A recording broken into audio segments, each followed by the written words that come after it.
Live from Kennybunk, it's Saturday night.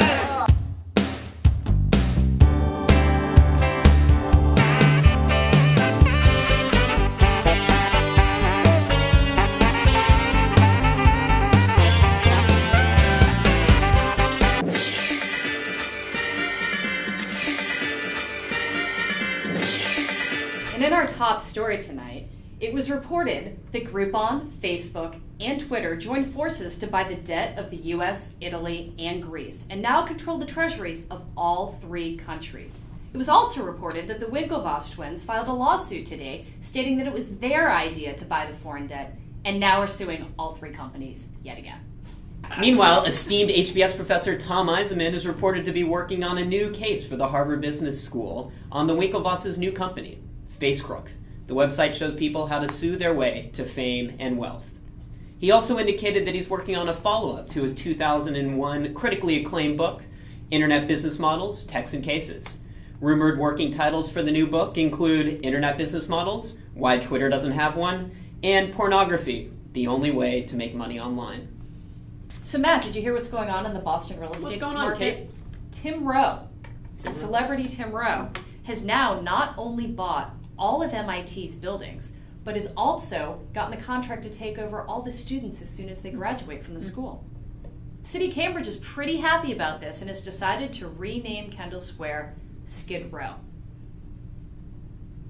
In other news, rumor has it that Madonna has a new career. She was last seen at the Boston Medical Center performing surgery on First Best CEO John Belizaire so that he can finally live his dream of becoming a woman full-time.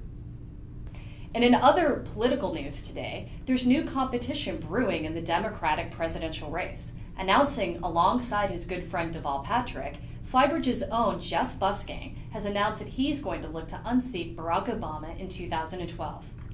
Jeff will continue in his role at Flybridge throughout the election, scheduling stops around his board meetings and book tour schedule. Now for a segment we like to call Really? Scott Savitz this summer announced that he's left his role at Shoebuy to move on to greener pastures. When asked what he'll be doing next, Scott's indicated he's eager to continue living out his fantasy of foot fetish by becoming a podiatrist. Really? Really, Scott? Don't you think it's time to move on to other body parts? Really? Nabil Hyatt, who last summer sold his company Conduit Labs to Zynga, had a great summer with his new employer filing to go public. Congrats. Congrats, Nabil. Great news. Really? Really, Congrats. Yeah. It's been reported that in anticipation of the forthcoming IPO, Zynga has dedicated a room in their fancy new San Francisco offices to be filled with objects Zynga employees attribute to the company's great success. Really? Yeah. As of last week, it held 300,000 Mark Zuckerberg dolls.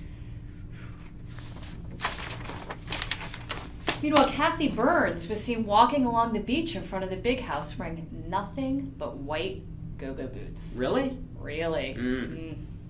Meanwhile, her husband Michael was seen sitting longingly in front of the old Big Fish, wondering what is he going to do with his evenings in Kennebunkport now that the Big Fish is closed. Really, Michael?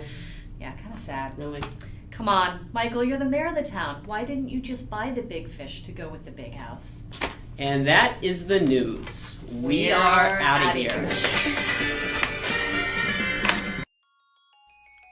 It's time for the Mr. Bill Show. Today's episode, Mr. Bill Raises Venture Capital.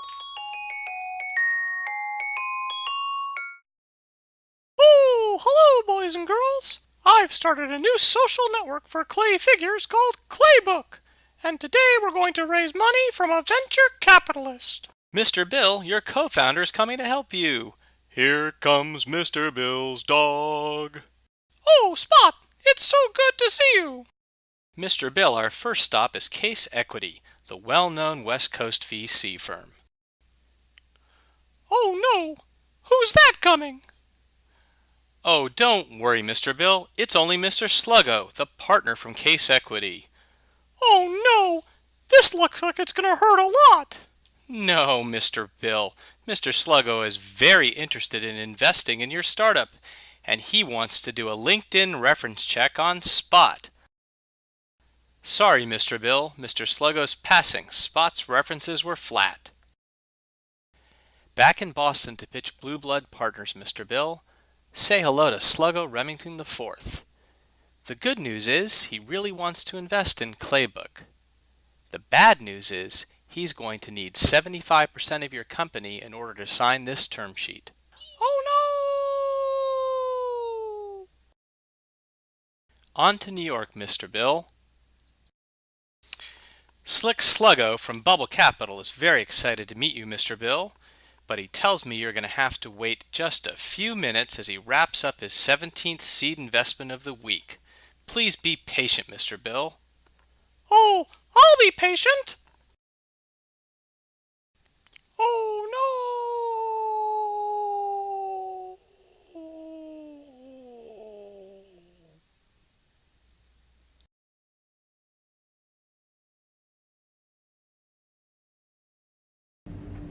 Hi, David. Hey, Scott. Thanks for agreeing to do this interview today. My pleasure. So, I'm writing a column about the rapidly evolving landscape of the venture capital industry, and I was hoping we could talk about how things have changed since you got into the business. Absolutely, I'm a VC. Well, so take us through a day in the life of a VC. Well, the first thing I do is read a business plan, source deals, find new markets, thorough diligence, sleep in meetings, defend a founder, battle angels, watch a pitch, syndicate, micromanage, write a book, add in value, tweak stupidity, hire a CEO, find next Facebook, schedule meetings, power lunch, night fight VCs, sleep in meetings, fight a Cali, fire CEO, blather jargon, There's an old joke that half my marketing is wasted, I just don't know which half. trade to New York, win a deal, over negotiate, piss off founders, night fight VCs, piss off partners, throw a party, pump up bubbles, watch the bubbles burst. Okay, well, this has been eye-opening for me. I'm a VC. Yeah, I got that. You said it about 400 times. I'm a VC. Understood. I'm a VC. All right, I think I should be going now. Thanks, Dave. I'm a VC.